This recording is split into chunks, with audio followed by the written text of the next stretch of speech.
नमस्कार, आप देख रहे हैं मध्य भारत। मैं हूं आपके साथ संदीप तिवारी। खबरों की ओर रुख करते हैं। मध्य प्रदेश में आज मंत्रियों को विभागों का बंटवारा हो सकता है। मुख्यमंत्री डॉक्टर मोहन यादव दिल्ली दौरे पर हैं। बता दें कि सुबह मुख्यमंत्री डॉक्टर यादव ने केंद्रीय गृह मंत्री अमित शाह से मुलाकात की थी। इस मुलाकात को विभाग बंटवारे पर फाइनल चर्चा माना जा रहा है।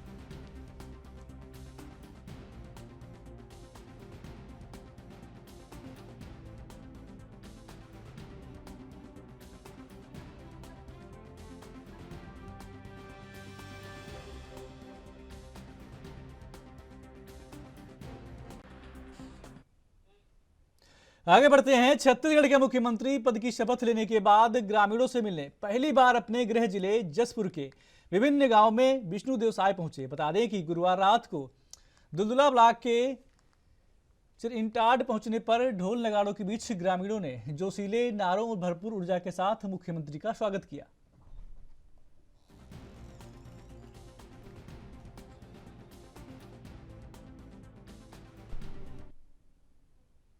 छत्तीसगढ़ के उप मुख्यमंत्री विजय शर्मा कबीरधाम जिले के प्रवास पर हैं। शुक्रवार को उप मुख्यमंत्री विजय शर्मा वनांचल क्षेत्र रेखा आपको बता दें कि रेगाखार, ग्राम खारा और निवासपुर पहुंचे, जहां उनका भव्य स्वागत किया गया।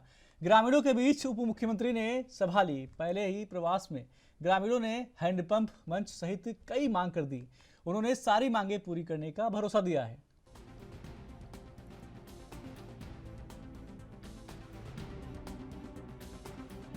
और शिवपुरी नगर पालिका परिषद में परिषद की बैठक में शामिल होने पहुंचे शिवपुरी के नवनिर्वाचित विधायक देवेंद्र जैन ने नगर पालिका के पार्षद अध्यक्ष और अधिकारी कर्मचारियों के साथ शहर के विकास को लेकर चर्चा की। इस दौरान विधायक देवेंद्र जैन पार्षदों को संबोधित करते हुए कहा कि 1983 में पहली बार पार्षद बनकर नगर पालिका में आया था। आज 40 साल बाद विधायक बनकर आया हूं, लेकिन नगर पालिका के परिषद हाल में कोई बदलाव नहीं दिखा। पहले जैसा था आज भी वैसा ही है। विधायक देवेंद्र जैन ने कहा, हम सबको मिलकर दलगत राजनीति से उठकर शहर के विकास में भागीदार बनना है। चुनाव खत्म, अब हम सब एक हैं। वहीं विधायक देवेंद्र जैन हर वार्ड में विकास कार्य के लिए 10 लाख रुपए देने की घोषणा की।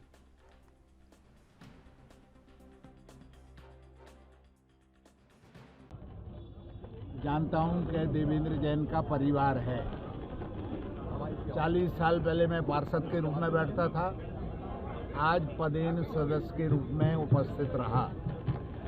हमारे सभी पार्षद भाई बहनों को ये समझाने का प्रयत्न किया कि शिवपुरी नगर अपना एक पूरा परिवार है और आप सब 39 और देवेंद्र जैन मिला के 40 लोगों का उद्देश्य एक है कि शिवपुरी क्षेत्र का विकास और यहाँ के लोगों की समस्याओं से छुटकारा दिलाना, सबका उद्देश्य एक है।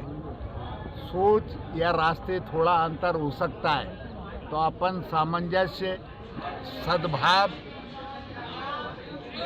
से उसको हल करें और शिवपुरी के विकास में सभी लोग एक साथ जुट जाएं। मैंने अपने ओर से इतना भी आग्रह किया कि मैं कभी भी चुनाव के बाद दलगत राजनीति नहीं करता। क्षेत्र के विकास के लिए कांग्रेस के लोग हों, निर्दलीय हों, भारतीय जनता पार्टी के हों या अन्य दल के, हम सब शिवपुरी के विकास के लिए कृत संकल्पित हैं। तो मुझसे कोई भी व्यक्ति कभी भी कोई भी काम के लिए 24 घंटे आ सकता है, कह सकता है, बता सकता है। मैंने कल मध्य प्रदेश के मुख्यमंत्री आदरणीय मोहन यादव जी से बात की। क्षेत्र के विकास के लिए फंड्स की कमी है, कुछ मुझको प्रस्ताव भेजने के लिए कहा है। उसी तारतम्य में मैंने आज 39 पार्षदों से ये कहा कि अपने अपने विकास वार्ड में विकास के लिए 10-10 लाख रुपए के प्रस्ताव, जो तुम्हारे वार्ड में आवश्यक काम है, उस काम के लिए जो बहुत आवश्यक है, उसके लिए आज ही मुझको देने का कष्ट करें। नहीं, जो नगर पालिका जिस कंडीशन से दौर से गुजर रही है, एक आर्थिक स्थिति कमजोर है नगर पालिका, क्योंकि एक बड़ा फंड कहीं और पेमेंट कर दिया गया। ऐसे में फंडिंग को लेकर जो पूर्व सीएम ने घोषणा की थी 8 करोड़ रुपए सौंदर्यीकरण के नाम पर देने की, उस घोषणा को उस बजट को लाने के लिए किस तरह के प्रयास आपके दल के? बिल्कुल, जो वो आप तय कर लें। विद्युत के लिए ही था वो। नहीं सौंदर्यीकरण के लिए। ये आपका पार्क वगैरह। मैं समझ गया, मैं मंच पर था। क्योंकि सीएम भी बदल गए, कोई दिक्कत नहीं है। घोषणा तो सरकार तो वही है, और मुख्यमंत्री की जो घोषणा होती है वो मैं जहाँ तक समझता हूँ वो एक कानून है। अभी तो एक ही दल की मुख्यमंत्री पहले थे और आज है। यदि दूसरे दल का भी हो जाए तो नियमानुसार कानूनन वो घोषणा माने कानून, उसकी पूर्ति अपन करेंगे, करवाएं। और मध्य भारत में खबरें और भी हैं, छोटे से ब्रेक के लिए रुकते हैं।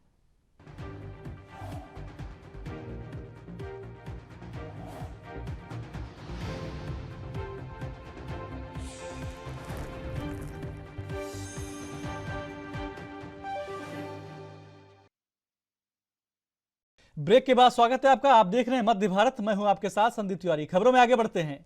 ग्वालियर नगर निगम की वित्तीय हालत इतनी खराब हो गई है कि नगर निगम के कर्मचारियों को सैलरी तक नहीं मिल पा रही है।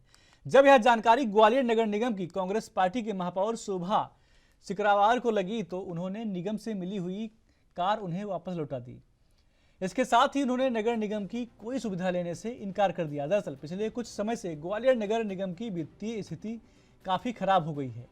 खर्च बहुत ज्यादा है और नगर निगम की आमदनी इतनी नहीं हो पा रही है।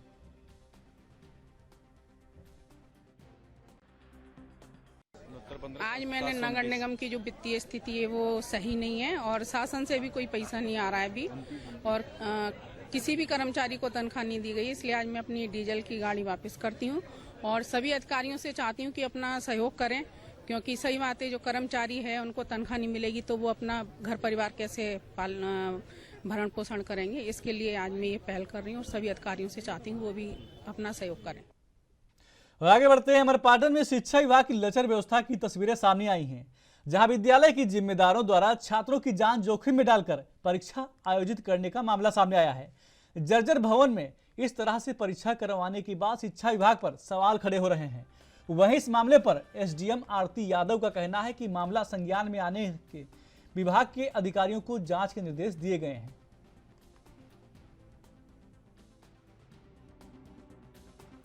मुकुंदपुर में एक विद्यालय है शासकीय बालक हायर सेकेंडरी, यहाँ पर छज्जा गिरा था बीते 2 दिन पहले। उसके बाद भी परीक्षा उसी हाल पे परीक्षा ली जा रही बच्चों की। हाँ, जब देखिए सोशल मीडिया के माध्यम से मुझ तक भी ये संज्ञान में आया है कि जिस हॉल का छत गिरी थी, छज्जा गिरा था, उसी में दोबारा विद्यार्थियों को बैठाकर परीक्षा ली जा रही है। इसके संज्ञान में आने के बाद ही तत्काल मैंने ब्लॉक एजुकेशन ऑफिसर को इसके लिए बोल दिया है कि आप मौके का मुआवना करके और संबंधित के संबंध में समस्त प्रतिवेदन मेरे समक्ष प्रस्तुत करेंगे। आगे बढ़ते हैं। छत्तीसगढ़ में बीजेपी की सरकार बनने के बाद प्रधानमंत्री मोदी द्वारा दी गई गारंटियों को पूरा किया जा रहा है।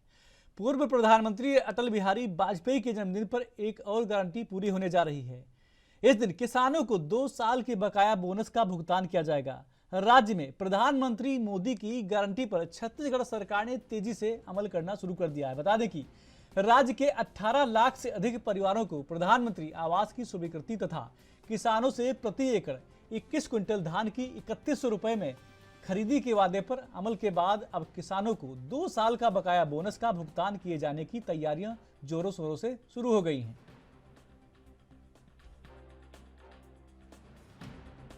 इसमें शासन के निर्देशन से बोनस दिया गया है, जिसमें कि हमारे पास लेटर आए हैं जिसमें इसका फौत हो चुका है, जिसका खाता बंद हो गया है, उसमें उस किसान का एक आवेदन लेना है, उसका आधार कार्ड है, पैन कार्ड है और उसको पासबुक को यहाँ जमा करेंगे सोसाइटी में। उसको हम लोग तहसील मॉड्यूल में उसको यहाँ से उसको एंट्री करना है, जिसके माध्यम से किसान का खाता दुरुस्ती करवा पाएंगे।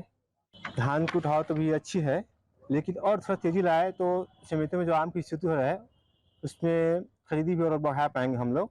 अभी तक तो अच्छी उठाव हो चुका है, अभी तक खरीदी तो अच्छा चल रहा है सुचारू रूप से, जिसका हम सभी किसानों को उम्मीद नहीं था कि 2 साल का घोषणा वाला बोनस हमको मिल जाएगा। हम किसानों को वो बोनस मिल रहा है, तो उसके लिए हम बहुत बहुत धन्यवाद करते हैं। और ये बोनस हम सभी किसान के लिए बहुत ही उपयोगी साबित हो रहा है। और ये बोनस का उपयोग हम सभी किसान शादी ब्याह अपने मकान बनाने के लिए और खेत को और अच्छा उपजाऊ बनाने या समतलीकरण करने, इस तरह के कई प्रकार के काम में लगाने के लिए अच्छा वक्त में ये लाभकारी साबित हो रहा है।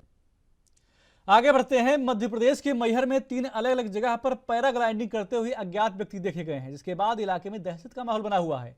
वही मामले की सूचना मिलते ही प्रशासन जांच में जुट गया, लेकिन पैराग्लाइडिंग करने वाले लोगों के बारे में फिलहाल अभी तक कोई जानकारी सामने नहीं आई है।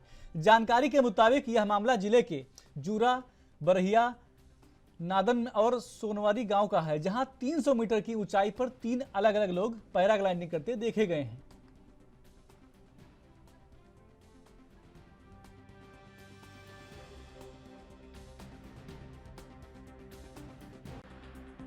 आगे बढ़ते हैं। छत्तीसगढ़ के बिलासपुर में नाबालिग से दुष्कर्म का मामला सामने आया है।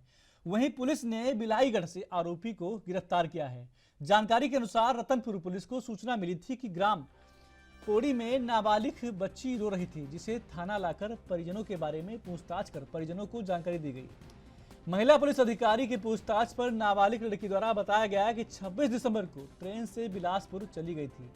ट्रेन में ही एक आदमी उसे अकेली देखकर अपने घर ले गया और इसके साथ जबरदस्ती संबंध बनाया।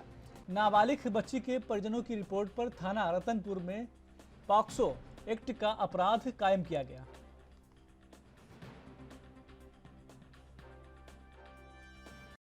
दिनांक 27/12/23 को ग्राम पोड़ी से सूचना मिला था कि एक नाबालिग बच्ची जो अकेली है, उसके माता पिता नहीं है, अपना नाम पता नहीं बता पा रही है और डरी सहमी है, जिस पर वरिष्ठ अधिकारियों को अवगत कराकर त्वरित कार्रवाई करते हुए टीम भेजा गया था और नाबालिग बच्ची को लाकर यहाँ पर पूछताछ किया गया था, जिससे उसके परिजनों का पता चला था।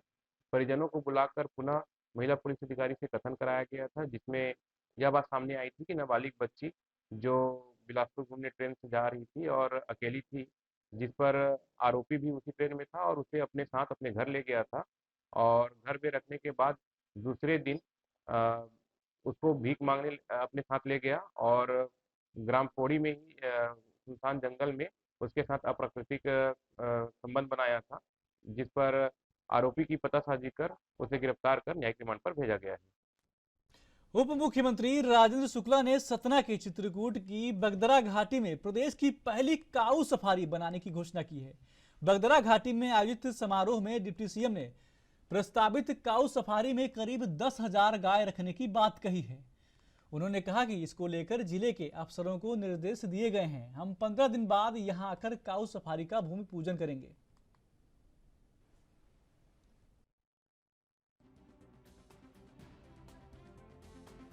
तो यहाँ के वातावरण के कारण और तो अब वो समय आ गया है कि यहाँ पर दशामन मामा की तरह वहाँ तो नेचुरल तरीके से नहीं जाती थी, हम लोगों ने बनाया और फिर सब गांव वालों को कहा कि अब आप लोग वहाँ पहुँचाइए। जब हमने अखबार में एक बार दे दिया कि गौओं का अभ्यारण्य ये बनेगा, तो इस आपके इलाके से भी लोग सड़क में जो लोग छोड़ जीरापुर जनपद अंतर्गत ग्राम नाईहेड़ा के ग्रामवासी एकत्रित होकर तहसील कार्यालय पहुंचकर मुक्तिधाम के लिए भूमि का सीमांकन करवाने के लिए तहसीलदार को आवेदन दिया।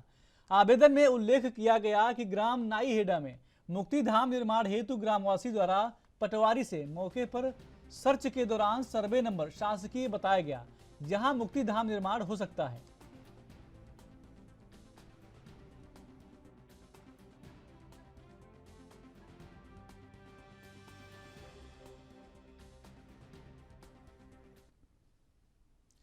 मध्य प्रदेश में विधानसभा चुनाव में मिली प्रचंड जीत के बाद बीजेपी अब लोकसभा चुनाव 2024 की तैयारियों में जुट गई है, जिसके लिए पार्टी पदाधिकारियों द्वारा कार्यकर्ताओं के साथ बैठकों का दौर लगातार जारी है। इसी क्रम में आज बीजेपी प्रदेश कार्यालय में विधानसभा चुनाव में हार का सामना करने वाले प्रत्याशियों संग पदाधिकारियों ने चर्चा की एवं हार के कारणों को जानने एवं लोकसभा में विधानसभा सत्र पर तैयारियों को लेकर बैठक हुई। बैठक के बाद बीजेपी प्रदेश अध्यक्ष BD शर्मा ने बताया कि हम लगातार संगठन में कसावट के लिए काम कर रहे हैं। हमने आज हारी हुई सीटों के प्रत्याशियों के साथ बैठक की है। आगामी लोकसभा चुनाव के मद्देनजर यह महत्वपूर्ण बैठक थी। साथ ही उन्होंने गुना में हुए भीषण सड़क हादसे पर मृतकों को श्रद्धांजलि एवं घायलों के शीघ्र स्वास्थ्य होने की कामना की।